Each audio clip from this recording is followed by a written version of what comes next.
Hey, how's everyone doing today? Good. Hey, I'm John. I'm our broadcaster. I know most of you guys here, and I probably don't have to introduce the guy next to me, David Noworyta, second-year manager after his success last year, but I think I'm still going to do it anyway. All right, David grew up in New Jersey, was drafted by the Royals, decided to go to the University of Hawaii and play some baseball over there, get a degree in journalism as well. So pretty good guy to have up here talking to you guys with me. Makes my job a lot easier.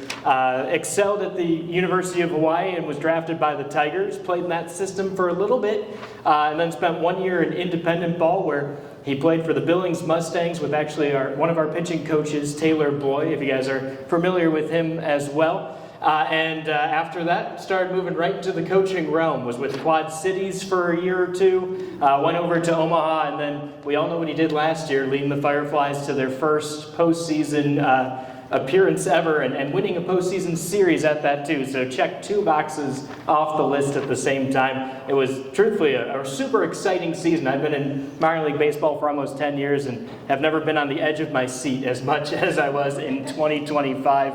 Excited for 2026 as well. While I have your attention, I do want to talk about a couple of really fun things coming up. How many people have tickets for Ballot Bull Street already? Awesome to hear. I know we do have a couple of tickets with seats still remaining, but those are going to be going pretty quickly, and then plenty of standing room only area. But April 7th, the big day, that's opening day where we get to see David once again, and we've got a great promotional calendar because it's hard to believe this is the 10th season of Columbia Fireflies baseball, guys. So we've got some great giveaways, some great promotions. We're going to have Neon Night again on opening weekend. We'll have drone shows, fireworks, Bluey Night. And actually this year, one of the giveaways I know that I'm super excited about is a Columbia Fireflies 10th anniversary lapel pin. So that'll be a great collector's item for those of you guys that collect a lot of the giveaways. I'm not going to bore you guys with any more of the promotional stuff. Let's get right into the Q&A. You guys provided some amazing questions. So David, you ready to get into it? Yeah, absolutely. All right, let's start with, what did the Royals organization think of that playoff run last year? I know a lot of the representatives were here at the ballpark for the playoff run and for the second half of the season, but what did you get when you went to Instructs and when you reported for first-year orientation? Yeah, so I was very fortunate to be with the Omaha Storm Chasers a year before where we won the International League. So I was already used to some postseason baseball in the Royals organization.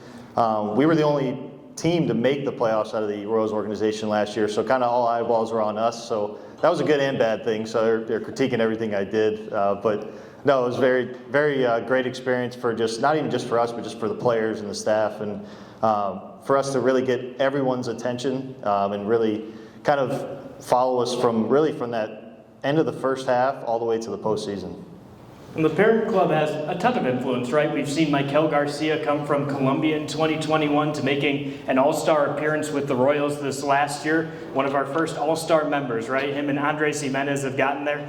Maybe we'll see Vientos here this year. He's had a couple of good seasons. But we know that there's a lot of influence from that parent club. How much of it is influenced directly on you, whether that's where you place players in a lineup or who's in the starting rotation? No, the great thing is that they put the trust in me to manage the team and put the best effort we can and best lineup we can out for the development of the players. And if winning was definitely a good combo to that. So for us, they really put the faith in me to set that lineup. And if they have anything they wanted to talk to me about, they would ask come up to me. But no, for me, it really, as a first-year manager, I didn't really come in knowing a whole lot. So I just really talked to a lot of very experienced people, whether it was in the organization or I had a dad that was in professional baseball for 40 years. He was very helpful. So I was very blessed to have people around and in my corner to help me and help the team in that last season. And for those who don't know, your dad, Steve, with the Phillies, with the White Sox for a long time, but you actually got a really cool look into baseball at a younger age with the Phillies when your dad was in charge of some of that minor league operations stuff back in 2007, and they won the World Series. How cool was it to actually be in that clubhouse? Yeah, in 2008. They made the playoffs in 2007. But no, it was great just to be in there. They're popping champagne. I was a 7th or 8th grade kid, And it was so cool to see, and I was just young enough where I was really taking it in and being a fan, but also old enough to know how special it was.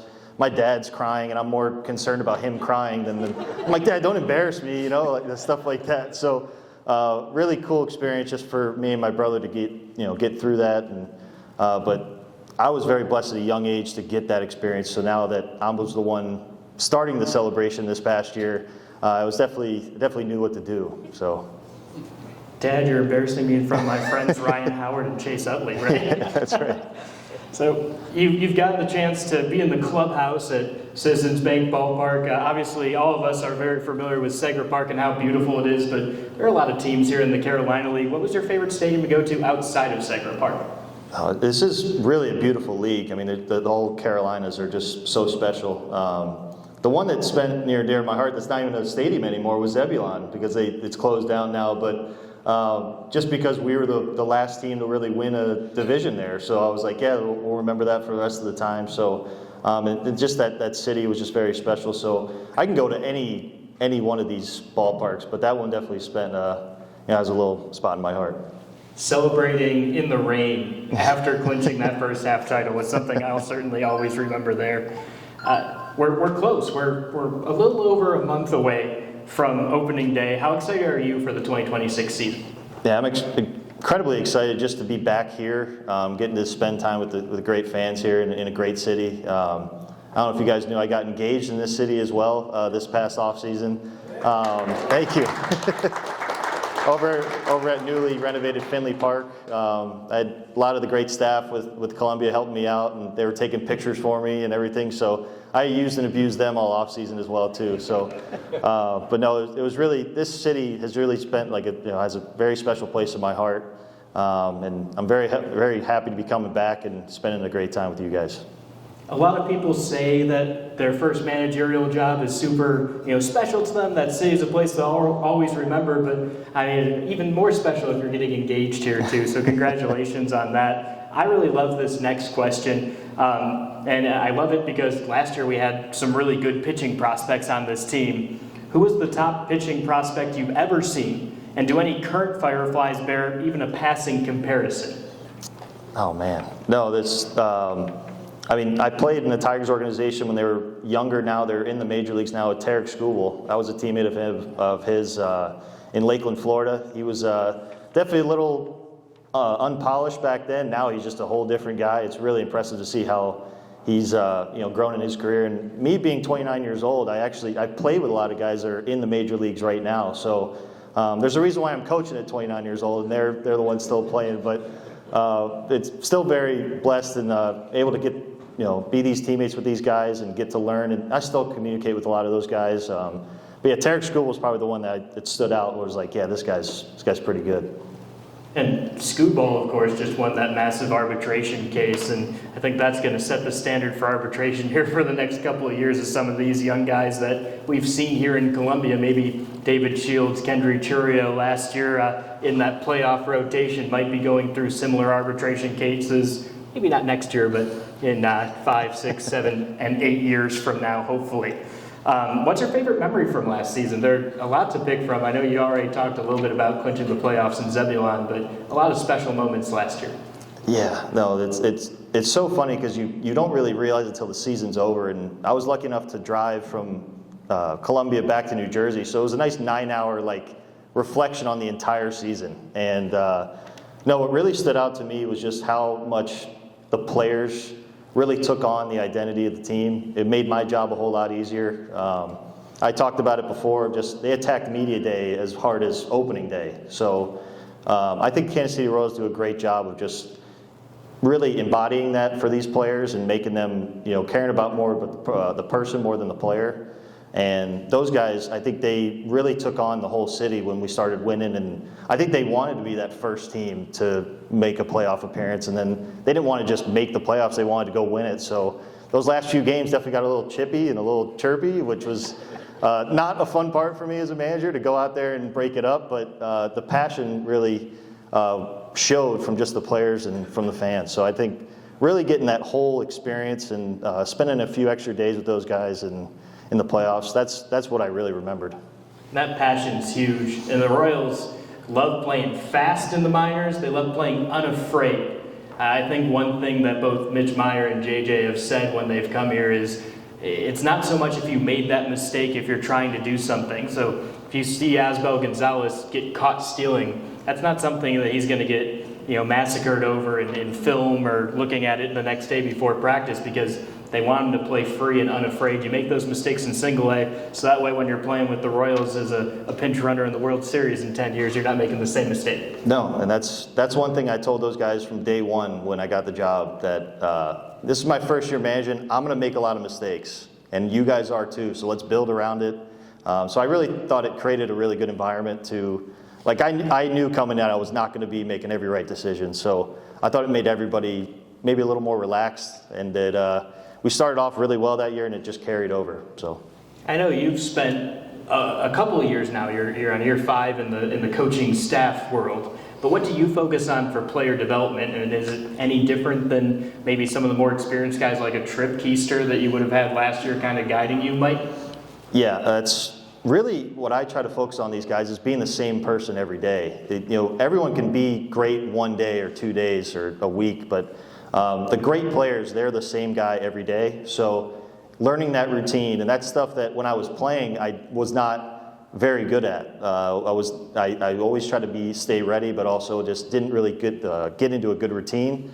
So for a lot of these guys, it's just knowing what they actually have to do every night to be ready to go. And like I say before, when the game actually starts, I kind of exhale and just watch those guys play, because we do all the work pregame. We do all the the pregame work of the paperwork and everything, but when the game actually starts, that's when you actually have to go out there and shine, and it makes it a lot easier for great fans here in a great stadium here. So we've talked a bit about culture already, the Royals way, and I know everyone at work, right, we're always talking about culture. How do we get better as an organization? How can we make sure people feel comfortable? Someone brought up championship culture. And how do you keep that championship culture alive all season long? You're playing 6 days a week, you're playing in the heat, you're playing after a 2-hour rain delay. How do you make sure that everyone's kind of taking that step forward towards a championship? And that was tough. It was tough when we won the first half, because now we waited a few months until we had to play a playoff game, and now a lot of our players are probably thinking, what is there to play for anymore? Well, you still have a career that you have to go, and you're not just trying to focus on just staying here. You're trying to move up to Quad Cities or Northwest Arkansas or stuff like that. So it was really teaching that to those guys and making sure that that is the goal, is to keep winning and keep producing every night. And really for us, it was just focusing on that, and also trying to go back to their routines and go back to just becoming a professional ball player. For a lot of these kids, 18, 19 years old, they don't really know. So that's where my job comes in, and our great staff, and it really, really worked well last year. Sometimes when you're 18 years old, you're just worried about what you're going to eat for lunch. These guys had to worry about performing as a professional athlete. Pretty crazy. Yes. So we talk a lot about how good the team was, great things that they did last year. This person was a critical thinker here and said, what's one aspect of the game that the team from last year might need to improve upon? It's so funny because every team's so different. So I know coming in, it's going to be a whole different vibe, and I'll have to kind of read it, and our staff will kind of have to read it. But I think for us was actually cashing in on some of those runs early in the game, because it added up towards the end of the game, and we would maybe have a first and second, nobody out, and not cashing in those runs, and all of a sudden now we're in a tight game late, where we could have been up by 2 or 3 runs, and we had such a good pitching staff last year that once we got a lead late, it was pretty nice to have. So really just little things. I mean, I know that's what we're going down to Surprise Arizona in spring training, and we're going to focus on that stuff, and the Royals do a great job of really kind of honing in on our situational hitting and our fundamentals. So that stuff we teach constantly. So I know that's something I have to keep going pretty much from spring training to the end of the year. And looking back at last season's run, what elements of the team culture do you feel are most important to carry forward, and how can you reinforce those day to day this year? The team culture was huge. It's something you really can't teach.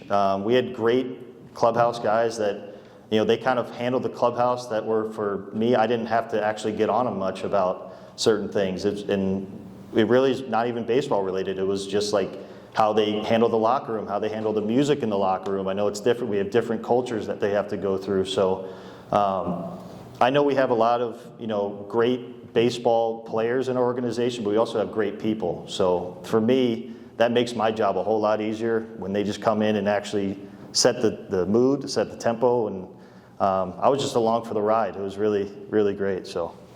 How would you describe your coaching style while you were along that ride? Did it change at all as the season progressed and as you kind of got to have that lead chair for a little bit? I think so. Going in, I really didn't have a style because it was my first year. I was like, I'm going to try to be this guy. But, what I learned very, very quickly from Mike Jersley, who's now retired with the Omaha Storm Chasers, he just told me, like, these players are going to know if you're trying to be something that you're not. So you got to be yourself every day. That's what I tried to be. I also tried to be the same guy every day, like teaching them about routines. I had to be a routine guy myself. So for me, that was easier than some other aspects I had to do. But really, just being that same guy every day. And I think at least after a year, still being the same guy. I'm not going to try to change now just because we won, a playoff series. I'm just going to be the same guy. So.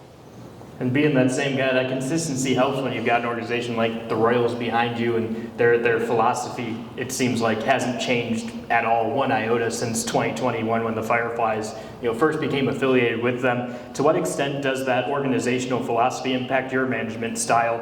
And in the examples, they're saying, in the case of the Royals, they really like stealing. So does that impact your style with stolen bases or with hits and runs and things like that? Absolutely, and the communication from the organization to myself just has to be constant, and I want to know what they want, what best out of our players. So I'm in constant communication with whether it be Mitch Meyer or any sort of our pitching or hitting department, just making sure we're on the same goal. And I think that's a great part of managing, is because now I'm in every aspect of the game. I always told myself that I never wanted to be a hitting coach because you could just go online and look at my stats and be like, this guy couldn't hit anything. So it was just one of those things where I wanted to be on every aspect of, like, I want to know what the pitchers are doing, the catchers, every aspect of the game, making sure that we're on the same page and going towards that common goal. And it's funny that you bring it up like that, too, because I remember Paul Gibson, the Royals pitching coordinator, coming a couple of times last year, and Taylor Boyd, one of the pitching coaches, played for the Fireflies in 2022, and Paul would go, man, the way that DeGroat or the way that Churio or the way that Shields is attacking this, I can see Bloy's imprint on him. So it's cool to see a coordinator who's been here, as long as the Fireflies have been affiliated with the Royals, and he's seeing how guys that he drafted or signed are now impacting that next generation of talent too. So this one's going to go way back. It's going to talk about your favorite memory while at the University of Hawaii. Yeah, I mean, you could talk about the university all you want, but I mean, we were a mile away from the beach. That was an unbelievable spot. I don't know if anyone's ever been to Hawaii or ever planned to go. I always tell everyone you got to go at least once. And I talked about it in an interview way back. I compared it to Philadelphia a lot, and a lot of people could look at me like it's weird, but I'm talking about their fans of, they love you when you're doing great and they hate you when you're doing bad. So it's a great sports town to be in because you are the only show in town. So they have a great baseball history. So I still follow them, and they're starting up here soon as well with South Carolina. But I love the culture they really had there, and they will die on that sword for you, and it's really cool to see. Well, and you were talking a little bit on the radio today, I think it was, about one of your great moments at the University of Hawaii with a current University of South Carolina head coach that maybe you got to send him home a little bit from LSU. Yeah, Paul he was at LSU at the time. We opened up the season there. We were fortunate enough to win 3-2 opening night there at Alex Box Stadium at LSU. They were nationally ranked at the time too, and I could just tell, like, they were very happy to, like, play Hawaii, but then we actually beat them, and then they didn't like us anymore. So so that was really cool to experience that, and that's another just great baseball town and great story. So You hear so many people speak about Death Valley and how crazy it is to play football there. You came in as a defensive replacement in that game. How loud did it get, or how ravenous were those fans down there? Yeah, it's so cool because they love baseball too, and they're really good baseball people. So they're gonna scream at you and everything, but they respect the game enough where like they knew we were playing well that night, and they just kind of understood that it just wasn't their night. And so the fans there were a little rowdy, but they were very respectful at the end of the day. Opening day right around the corner. Who's ready for April 7th? I know a lot of people want to hear more about the roster. They want to hear what's going on. How excited are we? I'll be honest, I don't even think Royals general manager, Royals development core, their pitching coordinators, their hitting coordinators, I'm not sure anyone knows exactly what our roster is going to look like. They might have ideas, but what are your expectations for what this team's going to look like when they play at Sager Park for the first time? No, yeah, if anyone knows the roster, it'd be great. Just please let me know. That'd be easier for me. But no, it'd be great just to, even if we have some guys back from last year, it'd be easy for them to kind of tell the guys about how great this city is when, things are going great and the playoffs are going on. But no, so it makes my job a lot easier too when we have some of our Latin players. It's their first time playing in the States, and we have great staff, whether it be Adrian and people like that with the Royals organization that come over and make these guys feel at home, because we really put our guys up at some great living arrangements, and then also just great food places around here as well, especially with the Gather over here as well.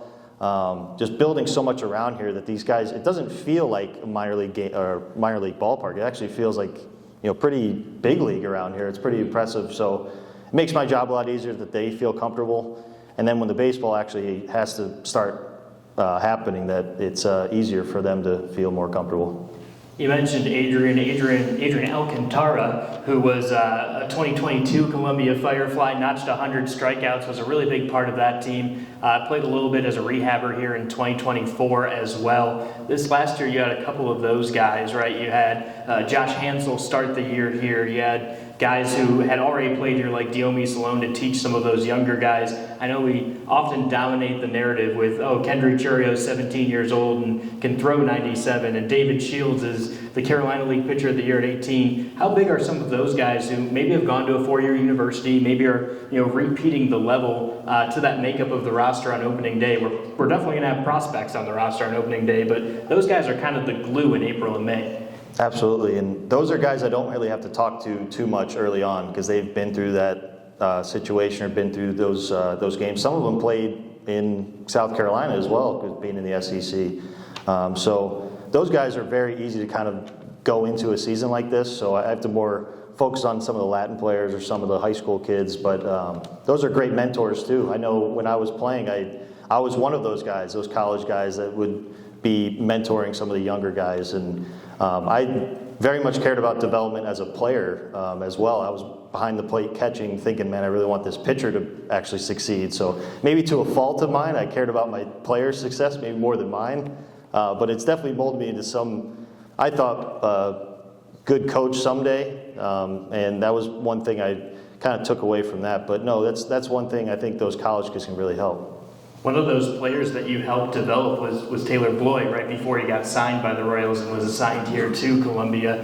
You caught for him in Billings. How cool is it for you to first work with him as two players on the same roster, and you're trying to work on getting signed by a major league organization, and then you come here and you're coaching and you're trying to help these guys get up to the bigs?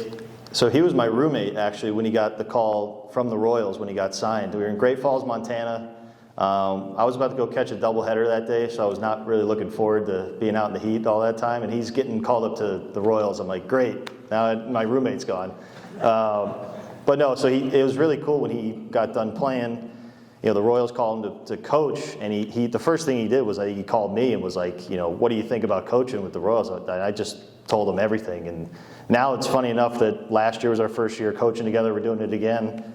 I know Becca, his wife, and my fiance Jen have gotten really close as well. So it makes Jen's time here even better. Now that she has somebody to hang out with, and so everything around it's been really great. And really fortunate to have him and Pimi and Castro. The whole staff is really made my job a lot easier.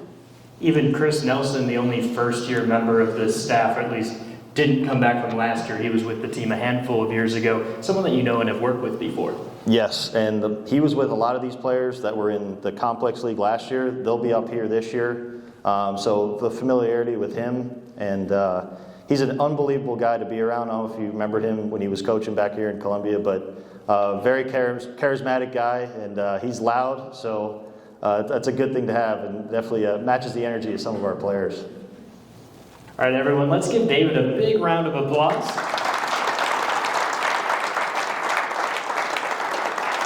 I believe we still have a couple of minutes before our deadline here, so was anyone inspired by any of these questions and has another question they'd like to ask? We could pass the mic around and allow someone to ask David a question here as well if you'd like.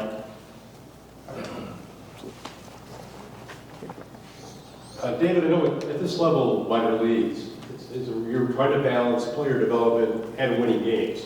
I mean, so many pitchers are on pitch counts and things like that. So how hard is it to take a guy out after 5 innings? He's got thrown 70 pitches. He doesn't give up anything, and yet this is it. He's done for the day. The game might be 1-0 or 2-0. That's close. In the normal circumstances, he'd be pitching in another level. How hard is that to balance as a manager? Yeah, those are good situations to have when a guy's doing that well and you in that situation. But no, you just got to look at the big picture.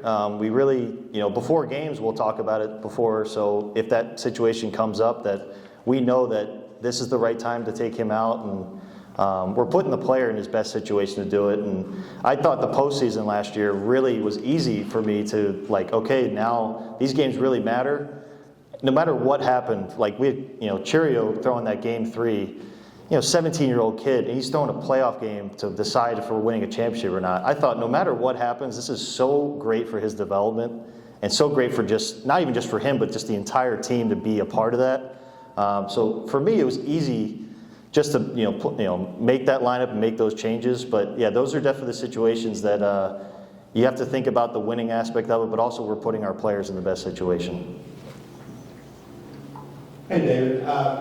You answered a question about players that you saw that were superstars and you knew it. And the follow-up question on that same one was, is there anybody in the Royals organization or any prospect? I know there's only one school, so I'm not expecting you to say, well, this guy's another one of those. But is there any one player, particularly pitcher, who stands out as someone that has a good trajectory like that? So from my first year coaching, we had Noah Cameron. In Quad Cities in 22, who's now made his major league debut last year.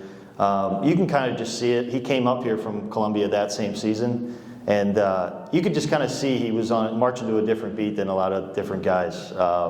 We have our team last year. We had a lot of special players last year, but to me, it was just really great to see, just from roster spot 1 all the way down to our 40-man roster, that it was just really very impressive just to be around every single one of those guys. And really what I take away from last year is that different guys stepped up each time. So I really can't peg one guy that I would go on for. See, again, these guys are very young, so they had a great season last year. You don't know how it's going to be this year. So I'm excited to see some guys, how they go this season, and see how much they progress. All right, one last time, let's give it up for David Noworyta. And thanks so much for everyone for coming out today. This was a first-time event, and you guys made this an awesome event. You guys always really support us, and we appreciate everything that you guys do. But I know I'm speaking for everyone in the polos in the back as well. We are excited for opening day. It's going to be a phenomenal time, and April 7th is right around the corner. We'll see you guys there, and of course at Ballot Bowl Street as well.